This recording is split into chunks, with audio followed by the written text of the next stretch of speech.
Hello दोस्तों, कैसे हैं सब। मैं ही हिमांशु स्वागत करता हूं आप सबका आपके अपने चैनल कॉमिक वर्ल्ड पर। तो चलिए दोस्तों, शुरू करते हैं राज कॉमिक्स में बांकेलाल सीरीज की अगली कॉमिक्स, बांकेलाल और विक्रम सिंह। बचपन में बेहद नटखट और महाशरारती बांकेलाल ने एक बार भगवान शिव को क्रोधित कर दिया। ऐसे में शिवजी ने उसे शाप दिया कि उद्दंड बालक, जा, मैं तुझे शाप देता हूँ, तू हमेशा निकम्मा और शरारती रहेगा। किंतु मां पार्वती को नटखट बालक बांकेलाल पर दया आई। तब उनके कहने पर भगवान शिव ने शाप में थोड़ा परिवर्तन कर दिया। यह लड़का जो भी शरारत करेगा उससे इसे कोई हानि नहीं पहुंचेगी, बल्कि कुछ लाभ ही होगा। यानी करेगा बुरा, होगा भला। बड़ा होकर बांकेलाल पहुंच गया विशालगढ़ के राज दरबार में और राजा विक्रम सिंह का खास साथी बन गया। फिर एक दिन बांकेलाल और विक्रम सिंह को कंकड़ बाबा द्वारा मिला शाप। बांकेलाल, विक्रम सिंह, तुम्हें 2 साल की अवधि के भीतर 84 लाख योनियां भुगतनी होंगी। फलस्वरूप 84 लाख योनियों को भुगतते हुए वे वापस पृथ्वी पर मानव योगी में तो आ पहुंचे, किंतु ग्रह योग के कारण मुसीबतों ने अभी भी उनका पीछा ना छोड़ा। ऋषि भगोड़ी के शाप के कारण विक्रम सिंह का कभी भी कोई भी अंग भंग हो जाता। बाकीलाल, हमारा हाथ में विकार उत्पन्न हो गया और वो हो गया गायब। और इस प्रकार मुसीबतों को झेलते हुए वे विशालगढ़ की खोज करते हुए विशालगढ़ की ओर अग्रसर है। इस समय विक्रम सिंह और बांकेलाल एक घाटी के किनारे से होकर गुजर रहे थे और बांकेलाल के मस्तिष्क में कत्थक कर रही थी वह भयानक शैतानी। महाराज, विक्रम सिंह घाटी के इतने निकट हैं कि अगर चलते चलते मैं ठुमका मुच्छड़ को जड़ दूं तो ये सीधा घाटी में जाकर गिरेगा। ठीक तभी जैसे घाटी में भूकंप सा आ गया। तुझे छलनी बनाकर छोड़ूंगा रे रेंगू, फड़ाक। तू कटीले, तू कटीले, तू मुझे छलनी बनाएगा? अबे जा, तेरा तो मैं भुर्ता बना दूंगा। ऊपर खड़े विक्रम सिंह और बांकेलाल भी वह दृश्य देखकर रोमांचित हो उठे थे। बांकेलाल, नीचे घाटी में दो भयानक जीव आपस में बुरी तरह से लड़ रहे हैं। लगता है उनमें से एक आज दूसरे के हाथों मरकर ही रहेगा। अरे मच्छर, उनमें से कोई मरे या जिए, लेकिन तू तो मेरे हाथों से बस अब मरा ही मरा। इधर कटीले ने रेंगू पर ताबड़तोड़ कांटों की वर्षा कर दी। ले और ले, कांटे पे कांटा। मेरा एक एक कांटा कील जितना पहना है। कील कील कांटा, तभी तो कहते हैं मुझे। ओह, केले के वृक्ष का ये विशाल पत्ता सही समय पर ढाल के रूप में मिल गया, वरना ये सचमुच मुझे छलनी बना देता। लेकिन कांटों की लगातार मार ने पत्ता छलनी होकर फट गया तो अरे बाप रे, ये कटीला तो बड़ा खतरनाक प्राणी निकला। उस चट्टान के पीछे जाकर इससे इसके वार बचाऊं। आह, छेद डालूंगा चट्टान को भी। उसी समय ऊपर खड़े बांकेलाल ने भी चल दी अपनी चाल। चल मुच्छड़ नीचे। अरे बांकेलाल, ये तुम क्या कर रहे हो? इधर कटीला जैसे गुस्से से पागल हुआ जा रहा था और क्रोध में होश तो रहता नहीं। सो कटीला ने एक एक कांटा रेंगू पर फेंक मारा। ठीक तभी अरे मर गया था। रेंगू ने चौंक कर ऊपर देखा। ओह, ये मानव तो ठीक समय पर ऊपर से टपका, मगर अरे, मुच्छड़ के खत्म होने में कोई कसर ना बची रहे, इसलिए चट्टान भी नीचे ढकेल कर आगे बढ़ता हूँ। गोल मटोल जिस्म का लाभ मिला विक्रम सिंह को। वह कटीले के ऊपर से एक ओर को लड़क गया और तभी फचाक, फिर मर गया। पिसकर रह गया कटीला। प्रसन्नता से खिल उठी रेंगू की बाछें। वह मारा ऊपर खड़े उस घिया पहलवान और नीचे आकर कटीले पर टपके उस कद्दू पहलवान के कारण आज बच गई मेरी जान। चला था मुझे छेदने, आखिर बन गया ना तेरा भुर्ता। उफ, शुक्र है इसने मुझ पर आक्रमण नहीं किया। इधर बांकेलाल अपने हाथ झाड़कर आगे बढ़ा। बोलो राजा बांकेलाल की जय। चलो भला टली, चट्टान के नीचे पिसकर मोटू मुटल्ले मुच्छड़ मनूस का भुर्ता बन गया होगा। अब मेरा भविष्य भी उज्जवल है। तभी तू, मेरा मतलब महाराज आप। मैं समझ गया बांकेलाल कि तुमने उस क्रोधी जीव से दूसरे जीव की रक्षा के लिए ही मुझे धक्का दिया था। मेरे प्यारे बांकेलाल, तुम्हारी योजना अनुसार मैं सीधा जाकर उस क्रोधी स्वभाव वाले जीव के ऊपर गिरा और तुम्हारी फेंकी चट्टान ने तो शैतान का भरकस ही निकाल दिया। और इस हादसे से स्तब्ध बांकेलाल काफी देर तक तो कुछ ना सोच सका, ना कुछ बोल सका। चौंका वह तब जब वो देखो बांकेलाल, नगर द्वार, बुराड़ी नगर, नरक द्वार। मेरी ऐसी किस्मत कहाँ महाराज कि आपको ये शुभ दिन देखना नसीब हो। बांकेलाल, हम बुराड़ी आ पहुंचे हैं, कृपा कर यहीं ठहरे। अभी कुछ समझ भी ना पाए थे बांकेलाल और विक्रम सिंह की। अहो भाग्य हमारे जो आप नगर हमारे पधारे। वाह बाकेलाल, यहाँ के लोग तो बेहद कमाल हृदय, कोमल हृदय व स्वागत प्रिय हैं। और मुझे लग रहा है कि हम इन्हें बकरे नजर आ रहे हैं। कृपया आप अपना परिचय दें और राजरथ में सवार हो जाएं। हमें आपको तुरंत राजमहल पहुंचाने का निर्देश प्राप्त है। ओह, मेरा नाम है राजा, मेरा मतलब विक्रम सिंह, और यह है मेरा प्यारा बाकेलाल। मगर जान ना पहचान, यह मेहमान नवाजी किस लिए? महाराज सुनिए तो, यूं बिना विचारे राजरथ पर चढ़ना उचित ना होगा। हे बाकेलाल, ये भले लोग दिखते हैं, वरना आज कपट व खुदगर्जी के जमाने में सब अपने मतलब की पूजा करते हैं। चल पड़ा था रथ राजमहल की ओर। यह मोटा हमेशा की तरह खुद भी किसी मुसीबत में फंसेगा और मुझे भी फंसाएगा। विक्रम सिंह जी, हमारे राजा बहुत दयालु हैं। वे आपसे मिलकर अत्यंत प्रसन्न होंगे।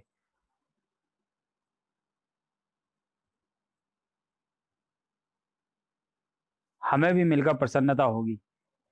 भरे राज दरबार में विक्रम सिंह और बाकेलाल का शानदार स्वागत हुआ। वो आए हमारे महल में, कभी हम उनको, कभी अपने महल को देखते हैं। अरे महाराज, महल को छोड़िए, पहले अपने नकली दांतों को देखिए जो कि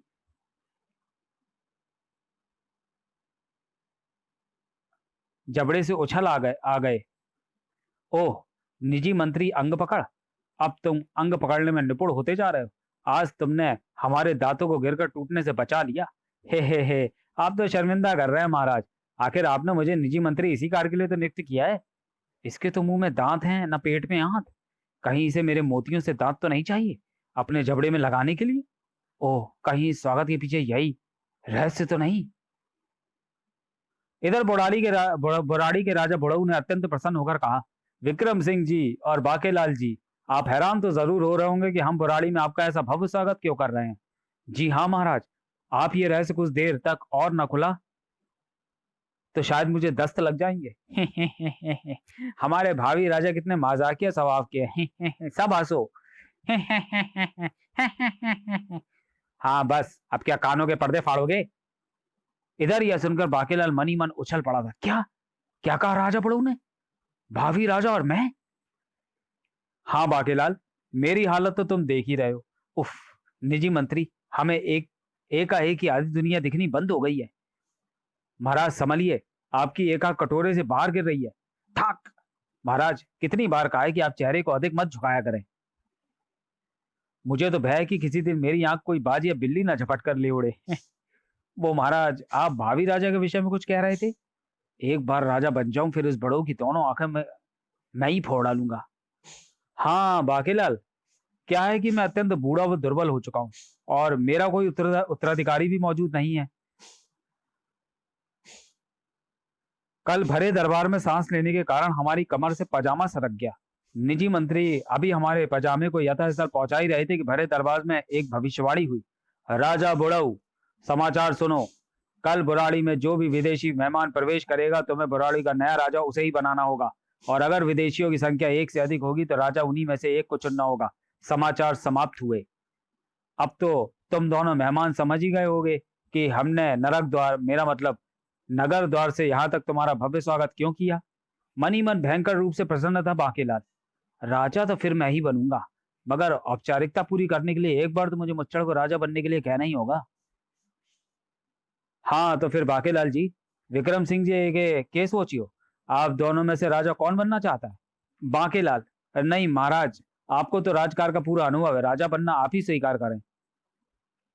बाकेलाल, अगर तुम कहते हो तो फिर ठीक है। विशालगढ़ पहुंचने के बाद मैं तुम्हें यहाँ अपना प्रतिनिधि प्रतिनिधि नियुक्त कर दूंगा। गर्व, हरी फूटी किस्मत। बोलो भावी राजा विक्रम सिंह की जय। कड़ कड़ कड़ कड़। आह, हाथ ऊंचा करते ही मेरे कंधे में मोच आ गई है। मुझे तो लगता है कंधे की हड्डी टूट गई है। तब शेष कार्रवाई सौंप दी गई महामंत्री फटकार सिंह को। देख बे राजा, मेरा मतलब है विक्रम सिंह जी, आप राजा घोषित किए जाते हो, मगर राजा बनने से पहले आपको एक महत्वपूर्ण कार्य पूरा करना होगा। और वो महत्वपूर्ण कार्य है सूरमा घाटी से हड्डियां तोड़वाने, मेरा मतलब खजाना लाने का। कान खोलकर सुन ले ओए भुरते के बैगन, मेरा मतलब भावी राजा जी, यह कार्य थोड़ा मुश्किल जरूर है, मगर ये मेरा मतलब आपकी परीक्षा है और इस परीक्षा में अनुत्तीर्ण होने पर बिना पूछे इस पजामे को राजा बना दिया जाएगा।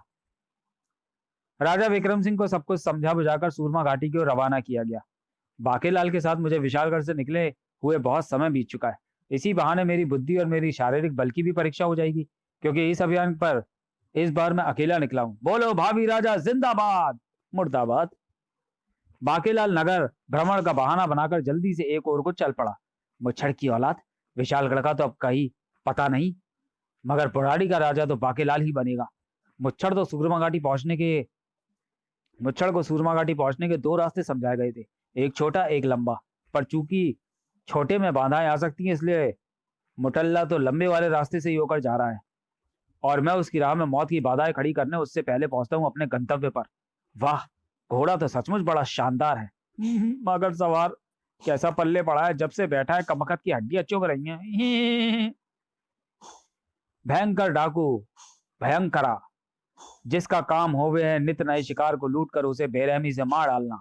सावधान, इधर ना आए, आगे भयंकर दलदल है। पथ निर्देशक का परिवर्तित कर देता हूं। यात्री, बीच बीच में शब्द छूट रहे हैं गाइस।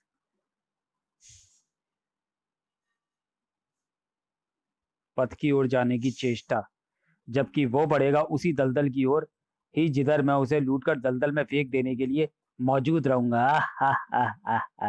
डाकू भयंकरा बढ़ गया उस भयानक दलदल की ओर। इधर ठिठक कर रुक गया बाकीलाल। ओह, ये क्या लिखा है? सावधान, इधर न जाएं, आगे भयंकर दलदल है। और बस बागेलाल की शैतान खोपड़ी में तुरंत रेंगने लगे योजना के सांप। सावधान, इधर ना जाएं, आगे भयंकर दलदल है। याहू, वो मारा पापड़ वाले को। मैं इस पथ प्रदर्शक का स्थान परिवर्तित कर देता हूं। अब आएगा मजा जब मुच्छड़ का रथ ठीक रास्ते पर आगे बढ़ने की बजाय दलदल में समा जाएगा। अति भयंकर रूप से प्रसन्न होता हुआ बेचारा बाकेलाल दौड़ लिया दलदल की ओर ही। अफसोस, कमबख्त का शब्द भी अंतिम संस्कार के लिए विशालगढ़ नहीं भिजवा पाऊंगा। इधर तेजी से निकलता चला गया विक्रम सिंह का रथ। ओह, उस दूसरे रास्ते पर भयंकर दलदल है, मगर काश इस सफर में मेरे साथ बाकेलाल भी होता तो रास्ता कितने आराम से कट जाता। इस समय बाकेलाल अवश्य शाही पकवानों के मजे लूट रहा होगा। क्या सचमुच? तू तो बिल्कुल कड़का निकला। चल फिर मरने के लिए तैयार हो जा।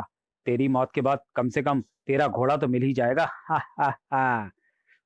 काश मुझे पता होता कि पथ प्रदर्शक का स्थान इस नामुराद डाकू ने पहले से ही बदल रखा है। डाकू भयंकरा के एक ही जोरदार धक्के से बाकेलाल उछला दलदल की ओर, लेकिन बचाओ, अरे उफ,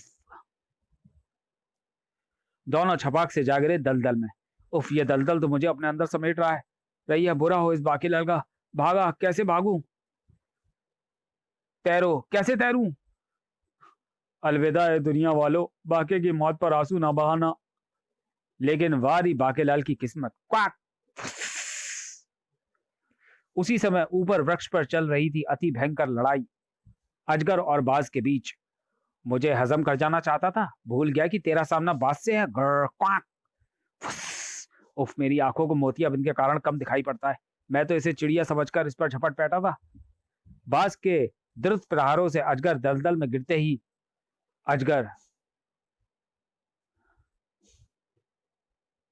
अजगर की पकड़ शाखा पर से छूट दलदल में गिरते ही अजगर का जिस्म तेजी के साथ किनारे की ओर सरसराया।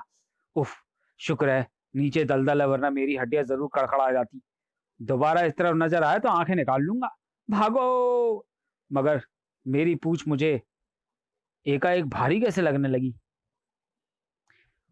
ऐसा भी होता है कि मौत से बचने के लिए मौत की पूंछ का सहारा लिया जाए। चल ताकत, भाग। पूंछ हल्की हो गई। हुड़ दौड़ लो। मुटल्ला काफी आगे निकल गया होगा, उसे छोटे रास्ते से ही जल्दी पकड़ना होगा। थोड़ी देर को राहत मिली थी हड्डियों की चुभन से, मगर मुसीबत फिर आ गई मेरी। इस बार बाकेलाल ने अपना घोड़ा वहां रोका और रेत पर रथ के पहियों के निशानों का न होना इस बात का संकेत है कि अभी मुच्छड़ इस रास्ते से होकर गुजरा नहीं है। बाकेलाल पहुंचा उस विशाल चट्टान के निकट। अगर इस छोटे पत्थर को मैं यहाँ से हटा दूं तो भारी चट्टान तेजी के साथ पगडंडी पर पहुंच जाएगी। बाकेलाल ने छोटे पत्थर से रस्सी बांधकर उसका दूसरा सिरा घोड़े से बांध दिया। ओह, मुच्छड़ का रथ आ रहा है। जैसे ही मेरा मतलब विक्रम सिंह का रथ निकट आ गया, बाकेलाल ने घोड़े को ऐड़ लगा दी। चल ताकत, आगे बढ़। इधर तू आगे बढ़ेगा, उधर वह चट्टान। घोड़े के आगे बढ़ने से वह पत्थर अपने स्थान से सरक गया और धर धर धर धर अपने आधार के सरकते ही वह विशाल पत्थर तेजी के साथ आगे सरका। मेरे अनुमान के मुताबिक पत्थर और रथ एक ही समय में एक दूसरे के सामने पहुंचकर टकरा जाएंगे। हे हे हा हा हा। अब मैं अपनी आंखें बंद कर लेता हूँ। लेकिन फूटी किस्मत बाकेलाल की।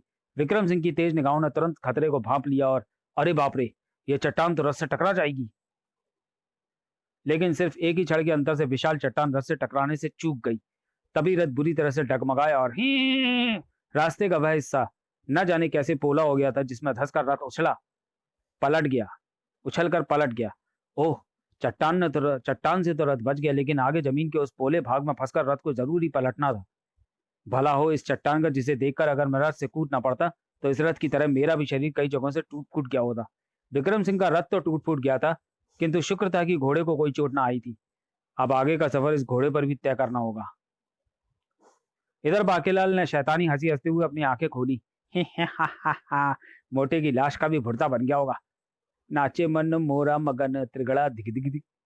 लेकिन ये क्या, मोटा मुटल्ला मुच्छड़ मनूस मुच्छड़। इधर बाकेलाल की फूटी किस्मत जोर मार रही थी।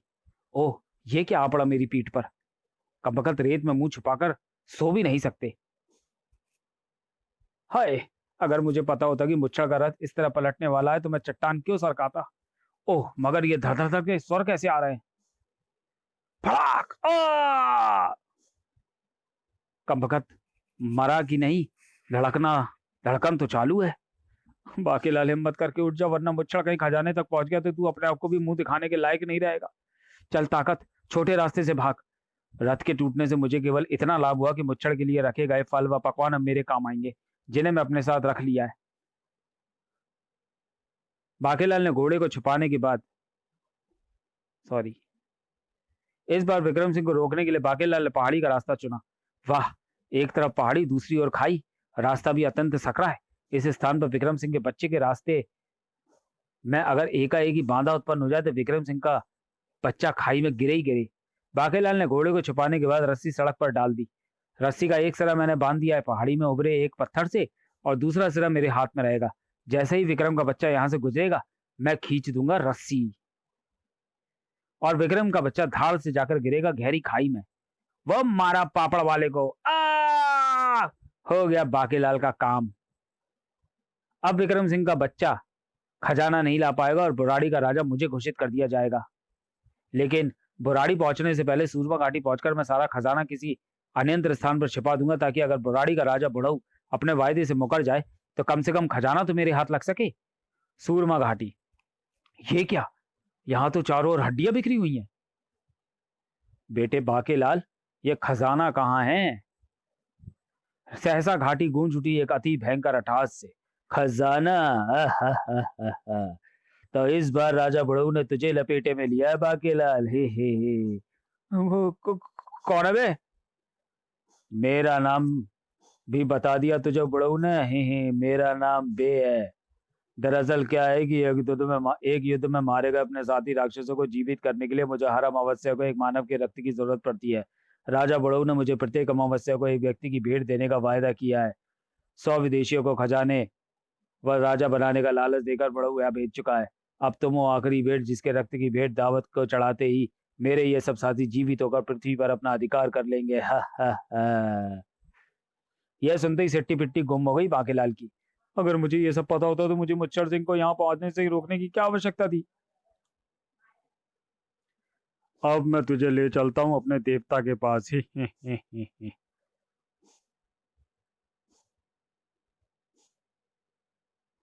इसी पल बाकेलाल की एक उंगली तेजी के साथ हरकत में आई और ओह हे, गुलगुली करता है कमबख्त, उफ, छूट गया। राक्षस ने खोपड़ी उठाकर बाकीलाल पर दे मारी। दे के हाथों से बचकर कहाँ भागेगा। तड़ाक, हाय मर गया। मुझ पर बेहोशी छा रही है, मगर रुकने का मतलब तो मौत ही होगा। बेहोशी में भी भागना होगा मुझे। लानत है इस राक्षस पर जो एक मानव उसकी पकड़ से छूट निकला। भाग भाग, देखता हूं मुझसे बचकर कैसे भागेगा। शूश, तेरे जैसे भगोड़ों के लिए ही मैंने ये व्यवस्था कर रखी थी। अब कुछ देर बाद आकर आराम से मैं तेरा टैटू इस गड्ढे में ही दबा दूंगा। होश खराब थे बाकेलाल के। ओह, ये राक्षस कभी भी नीचे आ सकता है। चलो, अब छुटकारा मिलेगा हड्डियों की चुभन से। यहां से बच निकलने का भी मुझे कोई रास्ता दिखाई नहीं दे रहा। तभी घिया पहलवान, जल्दी करो, घोड़े की पीठ से उतरकर मेरी पीठ पर सवार हो जाओ, वरना ये भयंकर राक्षस तुम्हें जीवित नहीं छोड़ेगा, जल्दी करो। इस समय तो ये मुझे अपना हितैषी दिखाई पड़ रहा है, क्योंकि मौत राक्षस के रूप में तेजी के साथ मेरी ओर बढ़ रही है। इसलिए जैसा ये प्राणी कहता है मैं वैसा ही करता हूँ। बाकेलाल सवार हो गया रेंगू की पीठ पर। इसी के साथ ही रेंगू पुनः उस गुफा में आगे बढ़ता चला गया। मैं भी दौड़ लूं, कहीं गायब शिकार के बदले मैं ही ना बन जाऊं राक्षस के क्रोध का शिकार। घिया पहलवान, मेरा नाम रेंगू है और तुम मुझे अपना मित्र ही समझना। मित्र? तब रेंगू ने उसे सारी बात बताई, जिसे सुनने के बाद ओ ये समझ रहा है कि वह चट्टान मैंने इसकी जान बचाने के लिए गिराई थी। घिया पहलवान, मैं तुम्हारे लिए कुछ भी कर सकता हूँ। रेंगू के उन शब्दों और रेंगू के विशेषता ने जैसे बाकेलाल पर जादू सा कर दिया। अगर ये रेंगू किसी नगर के नीचे से गुजर जाए तो बड़े से बड़ा नगर भी पलक झपकते धराशायी हो सकता है। सोचते सोचते बाकेलाल प्रसन्नता के मारे सहसा ही बड़े जोरों से उछल पड़ा। वो मारा पापड़ वाले को, हे अब आएगा मजा राजा बुढ़ऊ, अब बुराड़ी की खैर नहीं है, हे हा हा हा हा। मनी मन योजना बनाकर बाकेलाल ने रेंगू से कहा, रेंगू, क्या तुम सचमुच मेरे लिए कुछ भी कर सकते हो? तुम एक बार कहकर तो देखो घिया पहलवान। कहा, मेरा मतलब तुम्हें बस जमीन के नीचे ही नीचे जहां मैं कहूँ सुरंग खोदते हुए निकलते जाना है। इसी के साथ बाकेलाल ने राजा बुढ़ऊ की कारस्तानी को नमक मिर्च लगाकर रेंगू को बताया। तब क्रोध से फुफकार उठा रेंगू, ई बात, तो फिर घिया पहलवान, मेरा मतलब बाकेलाल, अब तुम देखो रेंगू की और रेंगू की धार को। वाह, बन गई बात। तो फिर सुनो रेंगू, सर्वप्रथम तो बुराड़ी के चारों ओर के नीचे की जमीन को खोखला कर दो, ताकि अगर कोई नगर से भागने की चेष्टा करे तो वो खोखली जमीन में धंसकर मारा जाए। इधर उसी समय राक्षस बे भी उस गड्ढे में पहुंच चुका था। शिकार कहाँ गया और ये सुरंग कैसी है? ये अवश्य कोई जादूगर है, वरना इतनी जल्दी सुरंग बनाकर नहीं भाग सकता था। अब यहाँ रुकने या उसका पीछा करने का कोई लाभ ना होगा। खैर कोई बात नहीं, अब मुझे केवल एक ही मानव की भेंट देवता को चढ़ानी है, और अगर अमावस्या को आज की रात यह कार्य ना हो सका तो फिर मुझे अगली अमावस्या तक प्रतीक्षा करनी होगी। लकड़ी काटते उस गरीब लकाड़े पर पड़ गई राक्षस बे की नजर, और हा हा हा हा, आज मेरी इच्छा अवश्य पूरी होगी। राक्षस बचाओ! इधर रेंगू जमीन के नीचे ही नीचे बुराड़ी के चारों ओर की जमीन को पोला करने में जुटा हुआ था, और इधर राक्षस बे ने अपनी देवता को दी मानव रक्त की अंतिम भेंट। भेंट स्वीकार कर देवता। मोगेम्बो खुश हुआ, वर मांगो बे। वर ये चाहिए कि सूरमा घाटी में मृत पड़े मेरे साथियों के कंकाल पुनः हाड़ मांस में बदलकर जीवित हो जाएं, ताकि वो सब मेरी जय जयकार करे और मैं इस पृथ्वी पर राज करने के अभियान पर निकल सकूं। जो तेरी इच्छा पूरी हुई, मौज कर लुए, लेकिन ध्यान रखियो अगर तू अपने मकसद के पहले अभियान में असफल हो गया तो फिर तेरी और तेरे साथियों की मृत्यु पक्की है। आज अति प्रसन्न था भयंकर राक्षस बे। चलो, हमारा विजय अभियान बुराड़ी से शुरू होगा। इधर जमीन के नीचे एक अंतिम चक्कर लगाया बाकेलाल ने। वाह, ये रेंगू तो बड़े काम की चीज निकला। तभी अचानक ठिठक कर रुक गया रेंगू, और इसी पर भड़ाक से नीचे आ गिरा जमीन का वह हिस्सा। ओह, ये कौन गिरा नीचे? ये तो विक्रम सिंह है। मुच्छड़ मनहूस रेंगू, इसे कुचल डालो। नहीं, ये तो कद्दू पहलवान है, इसने भी कटीले से मेरी जान बचाई थी। अरे बाकेलाल, तुम? जी हाँ महाराज, मैं बुराड़ी के चारों ओर की जमीन पोली कर रहा था। ये मैं क्या कह गया? क्या? मगर क्यों? ये मैं आपको अभी नहीं बता सकता महाराज, लेकिन आप जिंदा कैसे बच गए? बाकीलाल, मैं तो सूरमा घाटी जा रहा था, मगर अचानक मैं एक घाटी में गिर गया। सूरमा घाटी तक तो मैं नहीं पहुंच सका, मगर मैं जिस घाटी में गिरा वहां चारों ओर हीरे हीरे बिखरे पड़े थे। बस जितने हीरे समेट सका समेट कर अब मैं बुराड़ी में प्रवेश करने ही जा रहा था कि यहाँ आ पड़ा। बाकीलाल, जल्दी करो, यहाँ से बाहर निकलो। जी महाराज। हाय रे मेरी फूटी किस्मत। रेंगू, हमें बाहर ले चलो। जो आज्ञा बाकीलाल। रेंगू विक्रम और बाकीलाल के साथ बाहर निकला। अच्छा बाकीलाल, अब मैं जाता हूँ। यहाँ से बहुत दूर जा, मेरे कारण किसी नगर पर कोई आंच ना आए। विक्रम सिंह और बाकेलाल की खबर पाकर राजा बड़ऊ जल्दी से बाहर निकल कर आया। तुम बचकर कैसे आ गए? मेरा मतलब, क्या खजाना ले आए? जी हाँ महाराज, खजाना घोड़े पर लदा है। तभी मिला वह बुरा समाचार। महाराज, राक्षस बे ने अपनी राक्षस सेना के साथ बुराड़ी पर आक्रमण कर दिया है। क्या? पानी? और फिर शीघ्र ही आक्रमण। हम तुम्हारे साथ है राजा बड़ऊ। बाकेलाल के रहते हम हमें राक्षसों का भला कैसा रहे? जी हाँ महाराज। मर गए। इधर से बड़ी राजा बड़ऊ की सेना और बाकेलाल और विक्रम सिंह, मारो मारो। राक्षस 10 मारूंगा और 1 गिनूंगा। राक्षस 1 मारूंगा और 10 गिनूंगा। दूसरी ओर से बुराड़ी की ओर बड़ी राक्षस बे की राक्षस सेना मारो मारो, और तभी धड़ाधड़ा कर जमीन में धंसती चली गई सारी राक्षस सेना। बचाओ, ओ ये क्या। यह देख प्रसन्नता से चीख पड़े बाकेलाल, बाकेलाल जिंदाबाद। बाकेलाल, अब मैं समझ गया कि तुमने बुराड़ी के चारों ओर की जमीन पोली क्यों कर दी थी। याहू। और जैसे ही सबको बाकेलाल की बुद्धिमानी का पता चला, चारों ओर हर्ष की लहर फैल गई। बाकेलाल जिंदाबाद। मुझे मत उठाओ, उठाना है तो मेरा जनाजा उठाओ। इधर राक्षस देवता के वर के फलस्वरूप अपने प्रथम अभियान में असफल होते ही राक्षस बे और उसकी पूरी सेना तुरंत मर गई। जबकि विक्रम सिंह ने राजा बनने का प्रस्ताव ठुकराते हुए कहा, राजा बुढ़ऊ, आपकी शर्त को तो मैंने अपनी योग्यता व कार्य क्षमता पर रखने के लिए स्वीकार किया था, मैं तो स्वयं विशालगढ़ का राजा हूं। और फिर मेरे प्यारे बाकेलाल, गले लग जा। दुनिया बनाने वाले, क्या तेरे मन में समाई, काय को पुच्ची बनाई तूने, काय को समाप्त। तो चलिए दोस्तों, वीडियो को यही समाप्त करते हैं और मिलते हैं बाकेलाल सीरीज की अगली कॉमिक्स बाकेलाल और चमत्कारी जड़ में। तब तक के लिए धन्यवाद।